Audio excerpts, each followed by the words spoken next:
Hello student, अस्सलाम वालेकुम। कैसे हैं सब? ठीक हैं। आज हम क्लास 9 का यूनिट 8 का एक अहम टॉपिक कवर करेंगे, थर्मल एक्सपेंशन। ठीक है, इसके अलावा लीनियर थर्मल एक्सपेंशन। ठीक है, और उसके साथ हम एग्जांपल 8.6 जो है ये भी साथ करेंगे। तो थर्मल एक्सपेंशन की वैसे तो दो टाइप्स होती हैं, लीनियर थर्मल एक्सपेंशन और वॉल्यूम थर्मल एक्सपेंशन। आज हम लीनियर थर्मल एक्सपेंशन को डिस्कस करेंगे।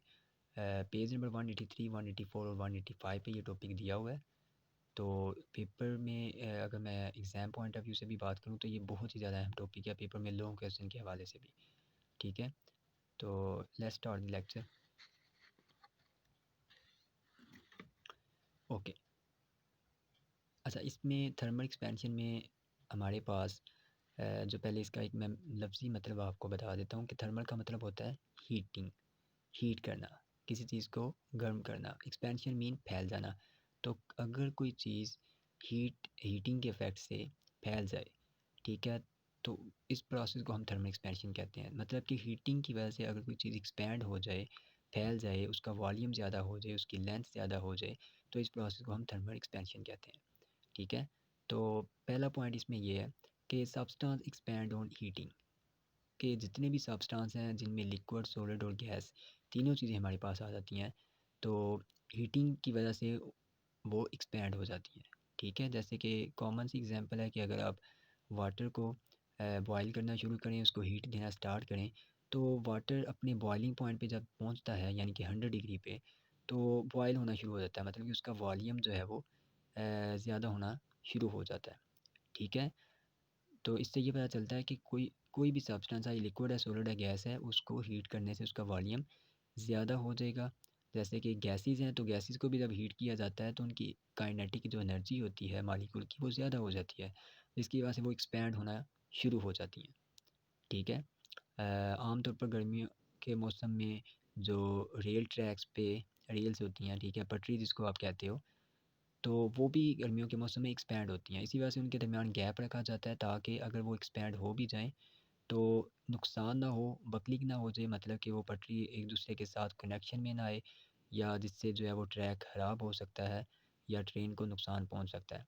तो इसी वजह से ये गैप जो है वो रखा जाता है। बुक के ऊपर वैसे मैं आपको इसकी पिक्चर भी दिखा देता हूँ, एप्लीकेशन में दी हुई है, ये देखिए यहाँ पे। तो यहाँ पे आप देख सकते हैं ये गैप जो है वो रखा जाता है ताकि अगर एक्सपैंड हो भी जाए तो इससे कोई इशू ना हो, या अगर सर्दियों में कॉन्ट्रैक्ट होता है, मतलब कि ये सिकुड़ते हैं, ठीक है, तो उसमें भी क्या होता है कि इतना रीज़नेबल गैप होता है कि इसके ऊपर से जो व्हील है ट्रेन का वो आसानी से गुजर सके। तो ये एक्सपेंशन और कंट्रैक्शन को मद्देनज़र रखते हुए ये काम जो है वो किया जाता है। इसी तरीके से अगर आप ये डायग्राम देखिए तो इसमें जो इलेक्ट्रिक टावर्स होते हैं उनमें वायर्स के दरमियान ये अगर आप देखें तो लैगिंग, बेसिकली इसको कहते हैं सैगिंग या सैग कह सकते हैं। मतलब कि ये इस तरीके से थोड़ी सी लूज़ फॉर्म में रखी जाती हैं। रीज़न यही होती है कि क्योंकि ये मेटल की होती हैं, तो गर्मियों के मौसम में मेटल जो है वो एक्सपैंड करता है, ठीक है, और सर्दियों में जो है वो कॉन्ट्रैक्ट होता है, सिकुड़ जाता है। ठीक है, तो क्या होता है कि सर्दियों में जब ये वायर सिकुड़ती हैं तो इनकी लेंथ कम हो जाती है।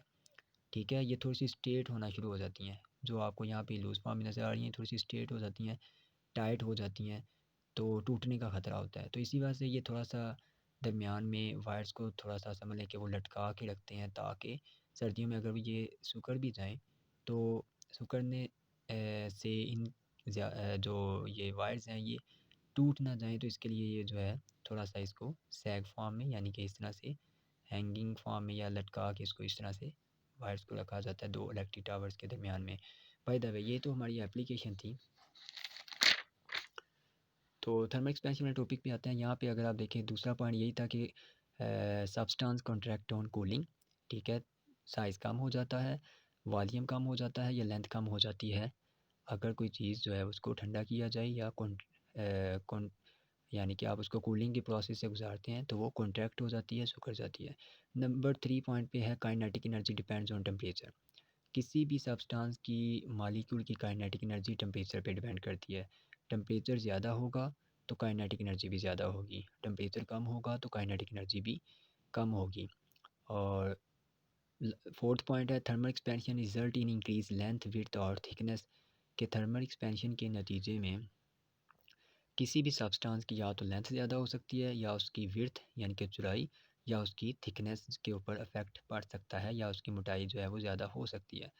ठीक है, यानी कि हीटिंग के प्रोसेस से कोई भी चीज़ जो है वो एक्सपेंड होके या तो उसकी लेंथ ज़्यादा होगी, या विड्थ, ठीक है, या थिकनेस, या तीनों भी हो सकती हैं। जैसे कि अगर आप देखिए ये दो डायग्राम है, इसमें हमारे पास एक सब्सटेंस है, लो टेम्परेचर पे है, जो मॉलिक्यूल की एवरेज काइनेटिक एनर्जी है, वाइब्रेशनल एनर्जी है, ठीक है, वो इतनी ज़्यादा नहीं है। ठीक है, लो टेम्परेचर पे। लेकिन हाई टेम्परेचर की बात करें तो मॉलिक्यूल की जो काइनेटिक एनर्जी है, वाइब्रेशन एनर्जी है, वो बहुत ही ज़्यादा हो जाती है हाई टेम्परेचर पे। ठीक है, जिससे क्या होता है कि वो चीज़ एक्सपैंड होना शुरू हो जाती है। तो यहाँ पे हमारे पास हाई टेम्परेचर पे वाइब्रेशनल एनर्जी ज़्यादा है, और यहाँ पे कम है। अच्छा, यहाँ पे दो टाइप्स होती हैं थर्मल एक्सपेंशन की। एक लीनियर थर्मल एक्सपेंशन है, और एक वॉल्यूम थर्मल एक्सपेंशन है। लीनियर थर्मल एक्सपेंशन में क्या होता है, लेंथ में किसी भी चीज़ की लेंथ जो है वो ज़्यादा हो जाती है। ठीक है, मतलब कि अगर सॉलिड को हीट किया जाए, ठीक है, उसको हीटिंग दी जाए, उसको गर्म किया जाए, तो उसकी लेंथ में इजाफा होना शुरू हो जाता है। ये लीनियर थर्मल एक्सपेंशन है। और वॉल्यूम में वॉल्यूम ज़्यादा होना शुरू हो जाता है। लेकिन हम ये नेक्स्ट टाइम देखेंगे। आज हम लीनियर थर्मल एक्सपेंशन को देखते हैं। तो लीनियर थर्मल एक्सपेंशन के टॉपिक में मैंने एक यहाँ पे डायग्राम बनाई है, ताकि आपका कंसेप्ट क्लियर हो। एक रॉड है, कंसीडर अ रॉड, ठीक है, एक रॉड को कंसीडर करते हैं। ठीक है, इसकी लेंथ जो है, ओरिजिनल लेंथ एल ओ है, एल नॉट है। ठीक है, और उसका टेम्परेचर जो है वो टी नॉट है। मतलब कि अभी आपने इसको हीट नहीं किया, आपने इसको मतलब कि हीटिंग इसमें एंटर नहीं की, आपने इसको गर्म करना अभी शुरू नहीं किया, तो इस वक्त इसकी लेंथ एल नॉट है और टेम्परेचर टी नॉट है। ठीक है, लेकिन जैसे ही आप इसको हीटिंग देंगे, या आप इसको हीट करना शुरू करेंगे, ठीक है, तो टेम्परेचर जब इसका ज़्यादा होना शुरू होगा तो इसकी लेंथ में इजाफा हो जाएगा। ठीक है, पहले इसकी लेंथ एल नॉट थी, अब इसकी लेंथ एल हो जाएगी। ठीक है, ये टोटल लेंथ। और इसका जो टेम्परेचर है वो पहले टी नॉट था, अब ये टी हो गया। ठीक है, मतलब कि इसको हीट करने से, ठीक है, इसको गर्म करने से इसकी ओरिजिनल लेंथ जो है वो ज़्यादा हो जाएगी, एल नॉट से एल पे आ जाएगी, और टेम्परेचर टी नॉट से टी पे आ जाएगा। ठीक है, ये हमने सिंबल्स यूज़ किए हैं बेसिकली। यहाँ पे वैल्यू ज़्यादा होती हैं, यानी कि अगर 20 था तो ये 30 पे आ जाएगा, लेंथ अगर 10 थी तो ये मे बी के 20 पे आ जाए। तो लेकिन यहाँ पे क्योंकि हम फार्मूला ड्राइव कर रहे हैं, तो इसी वजह से सिर्फ सिंबल्स को ही यहाँ पे हम अल्फ़ाबेट फॉर्म में लिखते हैं। अब ये जो आपको रेड में नज़र आ रहा है, ये बेसिकली डेल्टा एल यानी कि चेंज इन लेंथ, कि इस रॉड में कितनी इंक्रीमेंट हुई है, या कितनी लेंथ जो है वो ज़्यादा हुई है, वो डेल्टा एल है। ठीक है, तो ये जो आपको रेड में यहाँ पे नज़र आ रहा है, ये चेंज इन लेंथ है, कि रॉड कितना ज़्यादा जो है वो उसकी लेंथ में इजाफा हुआ है।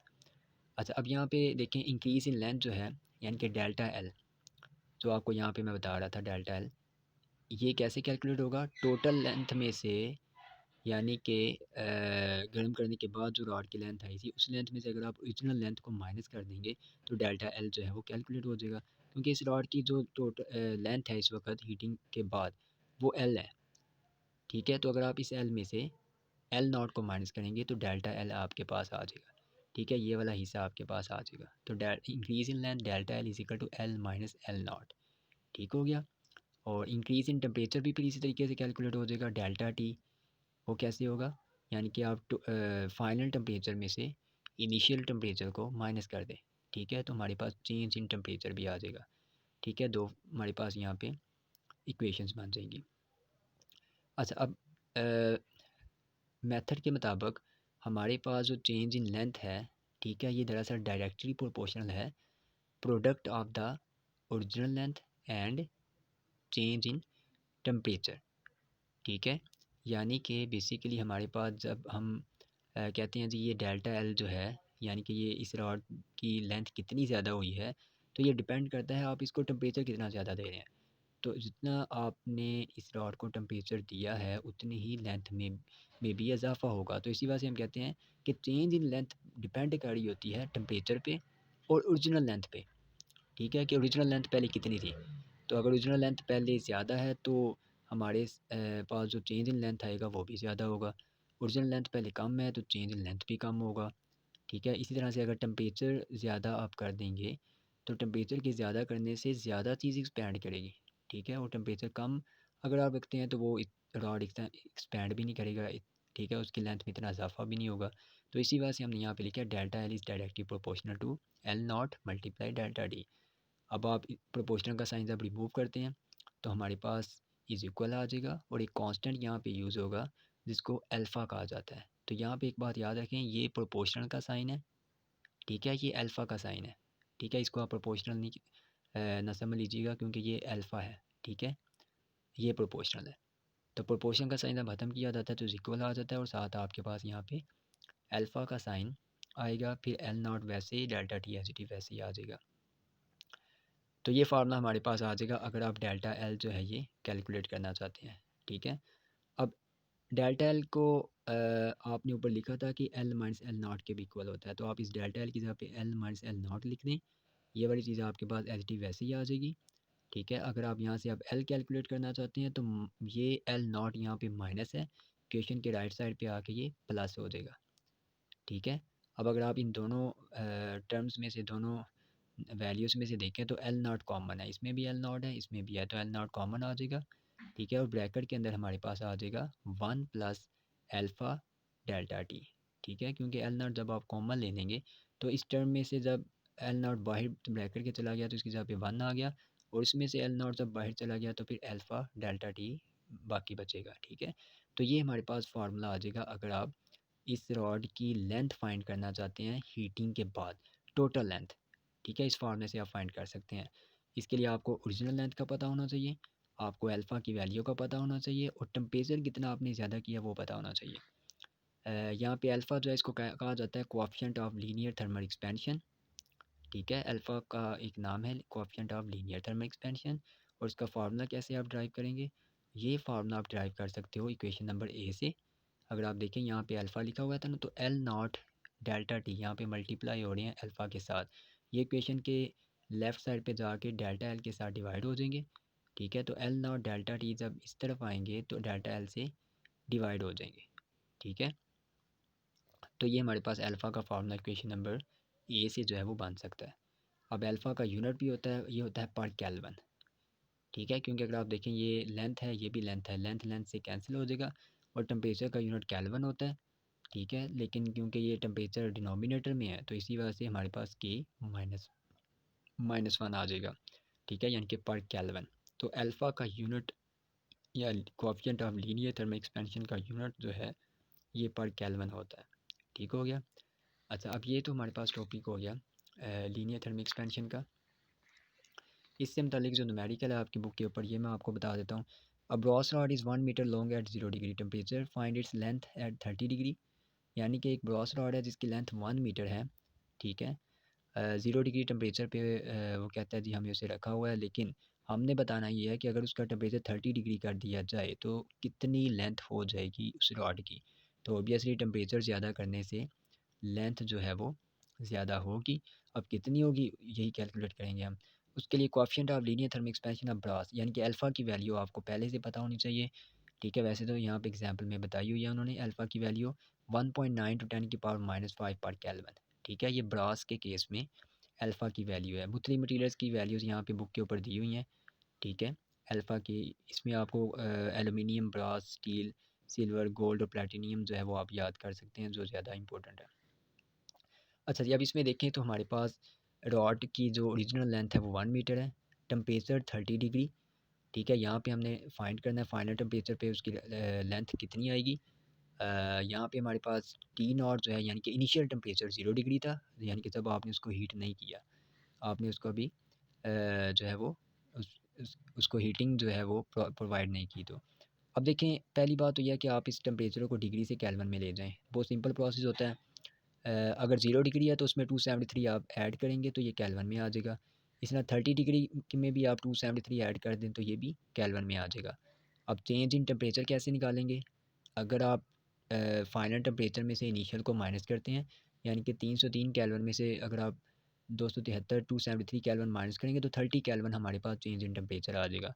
ये डेल्टा टी निकालने का मकसद भी ये है कि आपको जो यहाँ पे लेंथ फाइंड करनी है ब्रॉस रॉड की, ठीक है, वो 30 डिग्री पे करनी है, तो कितनी लेंथ हो जाएगी हीटिंग के बाद, उसके लिए आप जो फार्मूला यूज़ करोगे वो फार्मूला आपके पास होगा ये वाला, L is equal to L naught one plus alpha delta T, ठीक है। यानी कि 30 डिग्री पे आपने इस रॉड की लेंथ जो है वो फाइंड करनी है, टोटल लेंथ।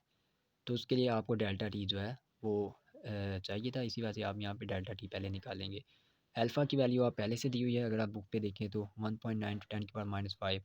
तो इसका मतलब है कि आपको फार्मूले में अल्फ़ा भी गिवन है, डेल्टा टी भी पता चल चुका है, एल नॉट ओरिजिनल लेंथ भी आपको पता है यहाँ पे, ठीक है, 1 मीटर। तो अगर आपके पास ये सारी वैल्यूज़ मौजूद हैं तो आप फार्मूला लगाएं, ठीक है, फार्मूलाज में वैल्यूज़ लिखें, ठीक है, और उसको आप फिर मल्टीप्लाई कर दें। पहले आप अल्फ़ा डेल्टा टी को आपस में मल्टीप्लाई कर लें, उसमें 1 ऐड कर लें, जो आंसर आएगा उसको 1 मीटर से मल्टीप्लाई करेंगे तो हमारा आंसर आ जाएगा। तो ये है length of the brass at 30 degree will 1.00057, ठीक है। तो 30 डिग्री टेम्परेचर पे जो लेंथ है ब्रॉस रॉड की वो 1.00057 मीटर हो जाएगी, ठीक है। यानी कि बहुत ही स्लाइटली जो है डिफरेंस क्रिएट हुआ है। पहले ओरिजिनल लेंथ 1 मीटर थी, तो 30 डिग्री टेम्परेचर पे जाके इसकी लेंथ जो है वो सिर्फ बहुत ही कम जो है वो इंक्रीज़ हुई है, ठीक है। 0.00057 मीटर जो है इसकी लेंथ 1.00057 मीटर हो चुकी है, ठीक है। तो ये आपका न्यूमेरिकल प्रॉब्लम भी हो चुका है। तो नेक्स्ट वीडियो में आपको ये मैं मार्क भी करवा दूंगा टॉपिक। वैसे आप अगर देखें तो लीनियर थर्मल एक्सपेंशन यहाँ से आप डेरिवेशन जो है वो यहाँ तक कंप्लीट करेंगे, ठीक है। और उसके अलावा इसमें ये जो लाइन मैंने मार्क की है ये आप इसमें लिख दें, ठीक है। Okay, thank you, have a nice day.